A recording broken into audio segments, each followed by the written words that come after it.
Aishwarya Mahadev, given that there's a 30% vote share gap between the BJP and the Congress in this part of the state, and the fact that experts seem to believe it could only make a marginal difference, do you think in a political context, while it's obviously hugely embarrassing for the Janata Dal Secular in particular and also for the alliance, but it might not really impact the voting equations in northern Karnataka?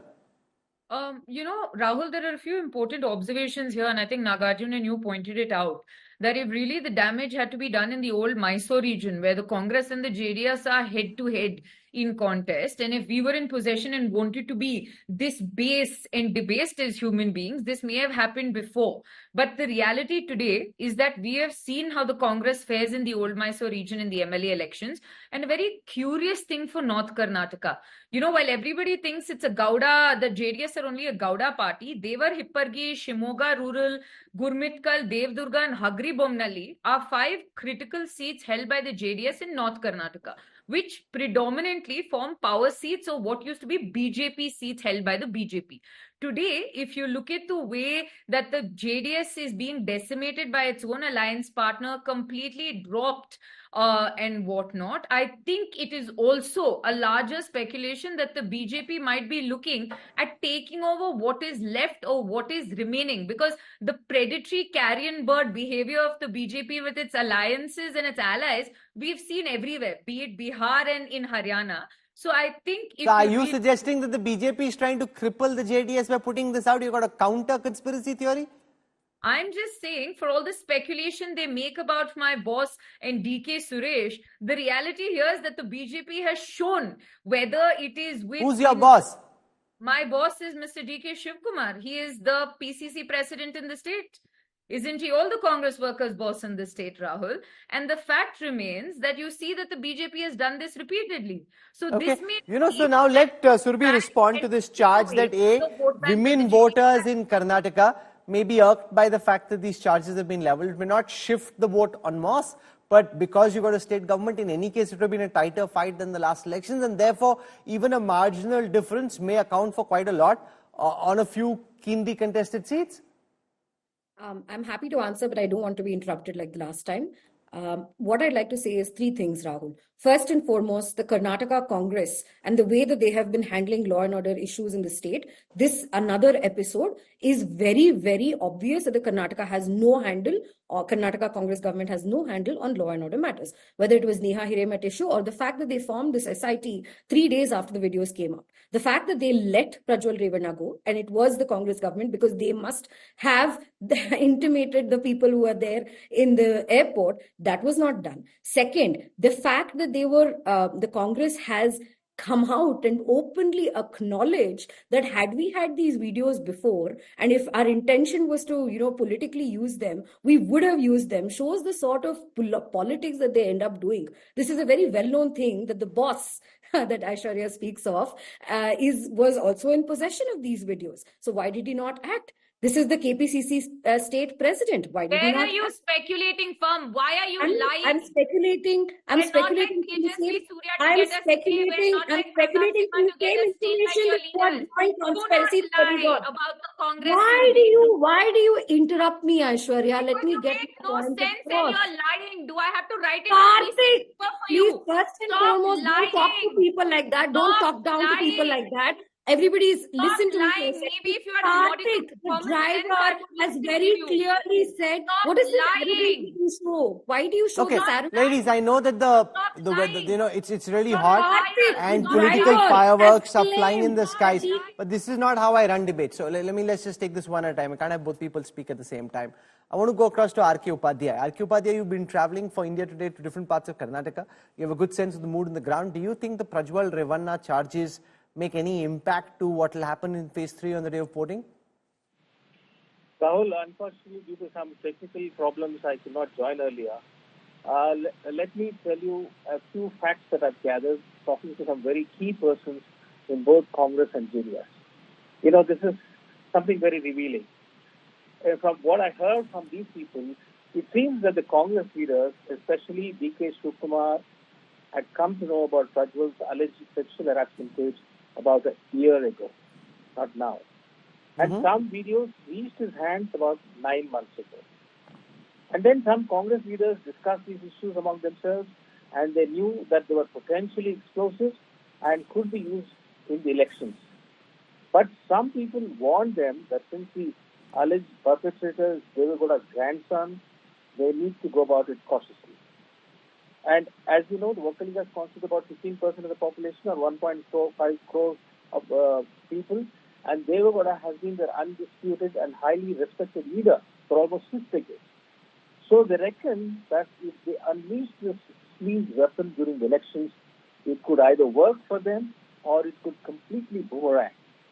So the whole thing was put on the back burner.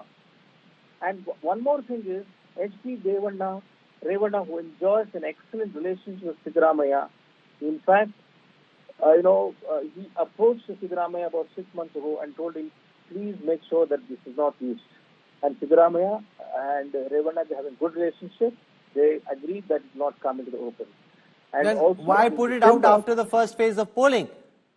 I'll tell you, in December, in fact, Revanna even sent his another son, Suraj Revanna, to meet D.K. Shivakumar. This has been confirmed by people very close to Shivakumar, and personally to request him not to make it a political issue. And, they were not sure how this will work out. And, if they had used it before the first phase of elections, it could have either gone wholly in favor of the Congress or it could have boomeranged on them completely. And they were stunned. They didn't know how to use it. And they decided they will use it only after the first phase is over. And that is how we had this whole thing coming out on the 27th. This is the background to this whole thing. But still, games are being played because both sides are very, very cautious. It can, boomerang on either of them. So this being that the case, really reeks of rank opportunism. Aishwarya Mahadev, R.K. Upadhyay, who knows his Karnataka politics better than most, saying D.K. Shivakumar knew many moons ago that the CD existed. Several months ago, he actually had a copy of at least some of these charges, and yet he chose not to go public with them. That just reeks of political opportunism, Aishwarya Mahadev. Rahul, for all the speculation that is there, if you gave the same consideration to the public statements of representatives and MLAs who personally have said we've communicated this to the BJP leadership, maybe we would have far more productive outcomes. But the second thing, Mr. Upadhyay talks about Mr. Suraj Revanna meeting D.K. Shivakumar. Mr. Suraj Revanna has gone on record to say it was about nothing to do with my brother. I am a sitting MLC from Hassan district. I had gone to ask for funds, and also because he is the Minister for Irrigation, to ask about work. It was not a courtesy call. It was a professional work engagement for me being an MLC to talk to the Deputy Chief Minister about my constituents. One. Second is the large discourse on speculation. Right? When you give the benefit of the doubt to the BJP, when they say we absolutely did not know, do you not believe that the Congress leadership also being in responsible positions, because we are not the party that gave the man who sexually harassed wrestlers, his progeny, a ticket because we couldn't give him one. We're not the party that refused to basically register an FIR where an Olympian had to go to the Supreme Court to ask for relief. We're not the party where a body of a girl is burnt in the middle of the night when you talk about Hindu Dharma without any of the sanskar because you want to cover evidence. We're not the party with a Kuldeep Singh Sengar. We're not the party that basically will try to stop the voices of women. We have taken action from the day one. You saw the Women's Commission taking cognizance. Where is the National Women's Commission? The State's Women's Commission has done its job. There's a POXO allegation as well. And where are the national constitutional authorities? Why is the BJP not talking about it? Why is the BJP not breaking the alliance and taking the strictest action? Okay, so the final words from you on the silence of the National Commission for Women and the fact that Braj Bhushan Sharan's son has been given a ticket in Kaisarganj because the man who was accused of sexual assault, obviously giving him a ticket would have been too much of a scandal. So instead of breaking away completely, you've given it to his son, which is almost the same thing. I would just like to say that, again, Congress spokesperson, watch how I listened to you when you spoke. I would expect the same respect from your end as well.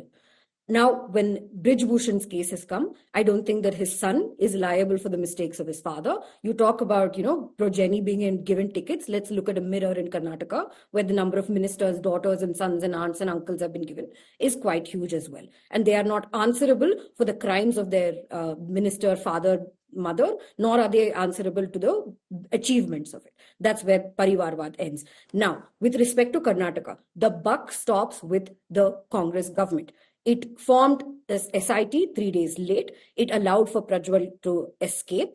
The fact of the matter is that we must have been much more on our feet. And I do believe that finally, because you're giving me the last word, Rahul, finally, it is about the women who have been abused, whose lives should not be played as a game for political benefit. You know, And just what I want to it say before I wrap up. very We need to bring saddening that the Prajwal Congress Revanna back. This still do man has very serious charges, and I feel that only a part of the charges are even in the public domain yet. As women are empowered when they see action being taken against him, more and more will feel strong and bold and come out and actually speak and talk about the horrific crimes he committed on them. Many of them much older than him, almost the age of his mother, begging and pleading that he not do any kind of sexual atrocity against them. But he seems to be completely depraved, and now he needs to be brought back, and the full force of the law needs to come down on him.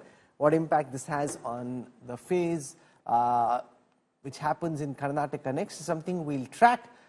For the moment, I want to thank all our guests for joining us.